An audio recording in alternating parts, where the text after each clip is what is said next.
আজকে কি রান্না করছি দেখো। আজকে আমাদের বাজার করে এনেছি উচ্ছে, কুমড়ো, আর এটা সজনা শাক, কাঁচা আমড়া, এই যে কাঁচা আমড়া, এদিকে পাকা আম আনা হয়েছে, দেখো কত আম আনা হয়েছে, এগুলো পাকা আম খাওয়া হবে, কাঁচা লঙ্কা, এদিকে পটল,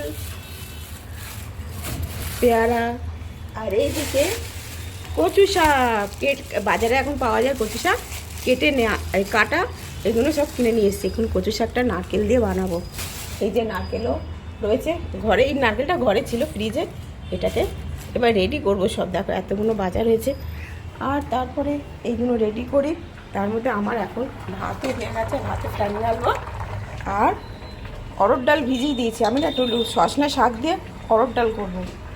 ডালটা ভিজিয়ে দিয়েছি, ডালটা এবার সেদ্ধ করতে দেবো, ফ্যানটা এবার গালবো। অরড় ডালটা কুকারে সেদ্ধ করে নিয়েছি, নুন হলুদ মিষ্টি দিয়ে কাঁচা লঙ্কা দিয়ে সেদ্ধ করে নিয়েছি। এই যে আর পটল আলু এগুলো সব ভাজা হবে, ও করলা ভাজা হবে, আলু ভাজা হবে, আর সজনা শাক ভাজা হবে। আর এদিকে শাকটা একটু ভেজে নিয়েছি, কিছুটা শাক ভেজে নিয়েছি, ভেজে নিয়ে জিরে তেজপাতা শুকনো লঙ্কা ফোড়ন দিয়েছি, দিয়ে ডালটা এবার ফোড়ন দিয়ে দেবো।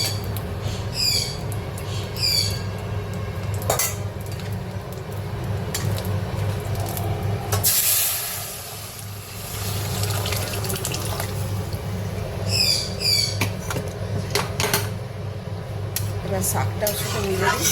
ডাঁটা শাকের খুব উপকার, ডাঁটা শাক যেমনই করো খেতে খুব ভালো লাগে, সুস্বাদু লাগে। এবার ফুটলে ডালটা নামিয়ে ফেলবো। এগুলো সব হয়ে গেছে, করলা ভাজা, পটল ভাজা, আলু ভাজা, কুমড়ো ভাজা, এটা সজনা শাক ভাজা, আর আমের চাটনিটাও করে নিয়েছি। আর ডালটা তো ফোড়ন দিয়েছি, তখন ফোড়ন দেওয়া হয়ে ঢালা হয়ে গেছে। এবার আমি কড়াই তেল দিয়ে দিয়েছি। এবার এই কচু শাকটা আমি কুকারে সেদ্ধ করে নিয়েছি, ছোলা আর কচু শাকটা সেদ্ধ করে নিয়েছি। আর এটা তেজপাতা শুকনো লঙ্কা ফোড়ন দেবো।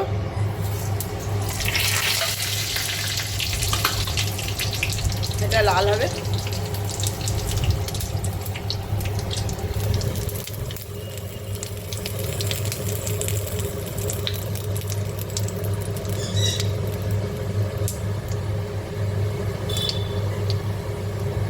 কাঁচা লঙ্কা দিয়ে দিলাম তেলের মধ্যে, ঝাল হবে। এবার একটু নারকেল কোড়া, ধনে গুঁড়ো, জিরে গুঁড়ো, আর লঙ্কা, সামান্য লঙ্কা আর হলুদ।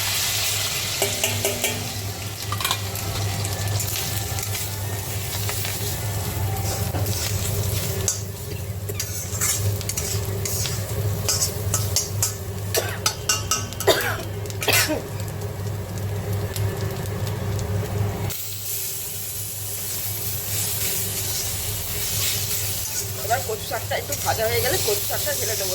এবার একটু কষা হয়ে গেলে তারপর নুন আর মিষ্টিটা দেবো। আমার কচু শাকটা হয়ে গেছে, এবার নামিয়ে ফেলবো। একদম আর জল নেই, সব শুকিয়ে গেছে। দেখেছো অনেকটা নারকেল দেওয়া হয়েছে, তো নারকেলের তো একদম মিষ্টি মোমো গন্ধ করছে। আর একটু মিষ্টি মিষ্টি ভাব, রাতে রুটিও খাবো, বেঁচে গেলে রাতে রুটি দিয়ে খেয়ে নেবো, পরোটা রুটি দিয়ে। দারুণ কচু শাক। বেশিরভাগ আমরা নিরামিষই কচু শাকটা ভালো খাই বাড়িতে, এরকমই বানিয়েছি।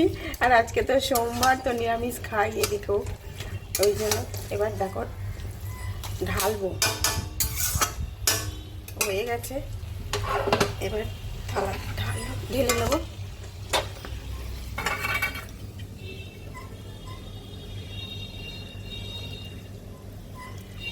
এক হাতে ক্যামেরা করছি আর এক হাতে ঢালছি। তো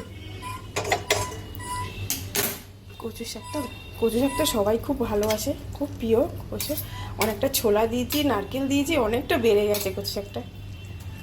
এই কচু শাকটা বানালাম, আর তো চাটনি হয়েছে, এসব 5 রকম ভাজা হয়েছে। ডালের সাথে 5 রকম ভাজা মানে কি শুধু একজনের এটা, আমরা শুধু উচ্ছে খাবো আর ওই শাক ভাজা খাবো।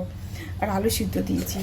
আর এই যে ডালটা তো করেছি, এর ডাল, এই যে অরড় ডাল করেছি ঘি ফোড়ন দিয়ে, অরড় ডাল জিরে তেজপাতা ফোড়ন দিয়ে, আর সজনা শাক দিয়ে ডাল করেছি। এই শাকটা খুব উপকার স্বাস্থ্যের জন্য। আমি তো বাজারে যখনই দেখি তখনই তুলে নিই। আর তারপর এখনকার আমরা খুব ভালো, আমরা চাটনি করে নিয়েছি পাতলা পাতলা, দেখেছো? হ্যাঁ, আর এটা কচু শাক। এই রান্না করেছি। কেমন লাগছে? ভালো লাগলে লাইক করো, কমেন্ট করো, সাবস্ক্রাইব করো। টাটা। আমি তো যা রান্না করি মেনু সব তোমাদের সাথে শেয়ার করি। ভালো লাগে শেয়ার করতে, আমার এটা খুব মজা লাগে। আমি তো বাড়িতে থাকি সবসময়, কী করবো, কার সাথে কথা বলবো, ওই জন্য আমি এইগুলোই করি। খুবই ভালো লাগে, আনন্দ লাগে।